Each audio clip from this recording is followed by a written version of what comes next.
Trey Harden joins us, ABC News political analyst. Good morning, Trey Harden. Good morning, McGraw and Kelly. How are you? Good morning. Last couple of weeks, we've taken a look at Jeb Bush and whether or not he should, shouldn't, and what's the landscape look like for Jeb Bush.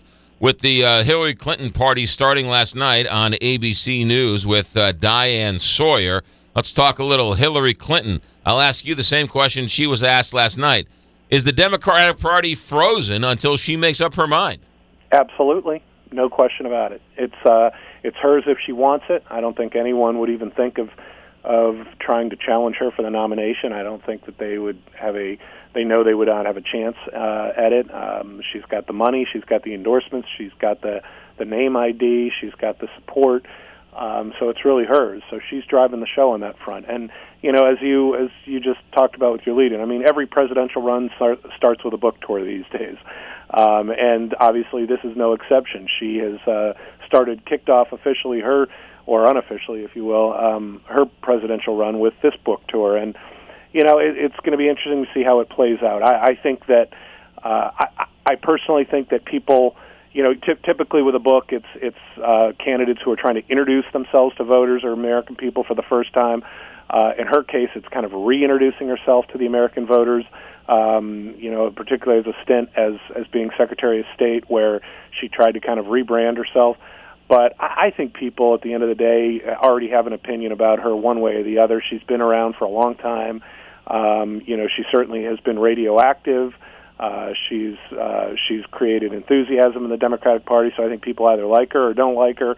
I don't think there's really too many undecideds out there. I think the big questions come down to how much of a burden is this current presidency, Barack Obama's presidency, going to be on her candidacy?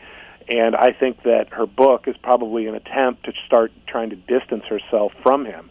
I have heard from certain critics on both the left and right that the book really is kind of a book of spin, and that the reader will, in many cases, does feel like he or she is being spun by the author and trying to get them to a certain point of view of her.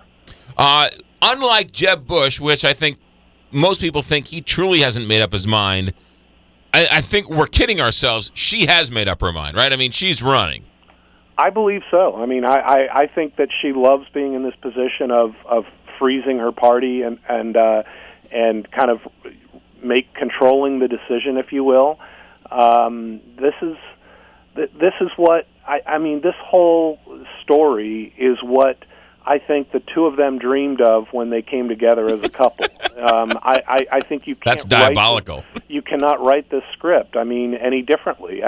It truly was. I mean, everyone talked about it from the beginning that she knew about his infidelities when he was a governor, or when he was in Arkansas. That this was a business relationship, true and true from the beginning. And to their credit, you can't knock them for it, because it's played out that way, and they have been successful. They're going to go down as easily as the most successful and historic political family, if you will, I think, in the history of this country. How much does Bill hurt her, help her, and what are your thoughts on that? Very similar to Jeb Bush with his quote-unquote family name. How does it help or hurt her?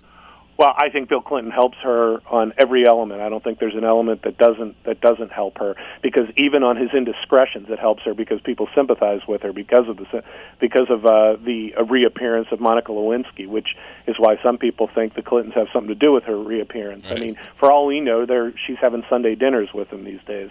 But on the Bush front, the only thing I think that could help Jeb Bush as it relates to his family is, I think, with respect to his father, and there's apparently a really nice documentary and piece that's going to be coming out about Bush 41, I believe, and that really talks about the guy as a person and family. And because say what you want about the Bush family, I mean, there are a lot of people that think very highly of George Bush Sr. and kind of the type of person he is and the type of president he was, even though maybe he wasn't the most political or effective president, but that he really was a public servant, true and true. And So something like that could help Jeb Bush. I believe it's going to be showing here over the next couple of weeks.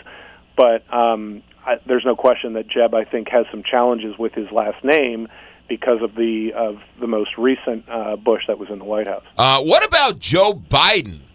He's the sitting vice president, and he's just sort of chopped liver these days. He is, and he's kind of he's there standing without a chair to a certain degree. He's got a huge ego. I think that he has not enjoyed necessarily being second fiddle, especially to a president who has clearly shown what an amateur he is at the job, and I think a lot of Democrats would even acknowledge that. He's probably thinking on a daily basis with all of these different scandals and snafus and decisions that, gosh, if I was in office, I would know better than that because, I've been around longer and know the game and know how to deal with the media and know how to make decisions, even if you got to deal with a scandal. But he's in a tough spot. I mean, does he really want to end his political career by running against Hillary Clinton and just getting absolutely demolished? No. I mean, no one wants to end their career on that note, and I think that's what happened if he jumped in. They spent quite a bit of time last night on Benghazi. Is that going to be a noose around her neck? What are your thoughts on that? I definitely think it is, and it's an interesting question, McGraw, because again, I think that this book is kind of an attempt for her to start, distinguishing herself from, or distancing herself, if you will, from President Obama, a lot of fronts. I think Benghazi is there. I think also what a very fair and likely question in the debates in 2016 will be, to her especially, is if you were in the White House, would you have made this terrorist swap? I think people are, you and I talked about it last week. I think this is the most questionable decision a sitting president has ever made, this terrorist swap that he just did, and I think it's going to be a very legitimate question. How she answers that, how she talks about it now, I think she's being very calculated about it because she has to. It's definitely going to play in the elections. I think the best, and you being a political operative, at least have to tip your cap to the person who gave her the line about Karl Rove last night. It is. I mean, you and I have talked about this. I mean, it was just an idiotic thing Karl Rove said and did, and it just doesn't help anyone. It doesn't help the Republican Party. It doesn't help the people trying to it doesn't help any Republican candidates trying to get in the White House. I mean, it made no sense, and he certainly should stick to his day job and not pretend like he stayed at a Holiday Inn Express last night and is a doctor today. She was asked, Diane Sawyer asked about Karl Rove, saying that you might have brain damage, and her response is, I know he was called Bush's brains in one of the books, and I wish him well. That's just a tip of the cap. That's a It's a touche. I mean, it's a kind of a softball, and he should have recognized that he was setting himself up for that one. That's a 98-mile-an-hour fastball on the outside corner, if you will. You got it. Yep, absolutely. Trey Harden, ABC News political analyst. Have a good week. Thanks for checking in. Take care, y'all. Bye. All right. Trey Harden, ladies and gentlemen. He's our buddy, and he joins us every Tuesday. And in college, he was roommates with Mike Matheny. Mm-hmm. So there you go. Our brush with greatness each week. 6:30 here on the Big 550.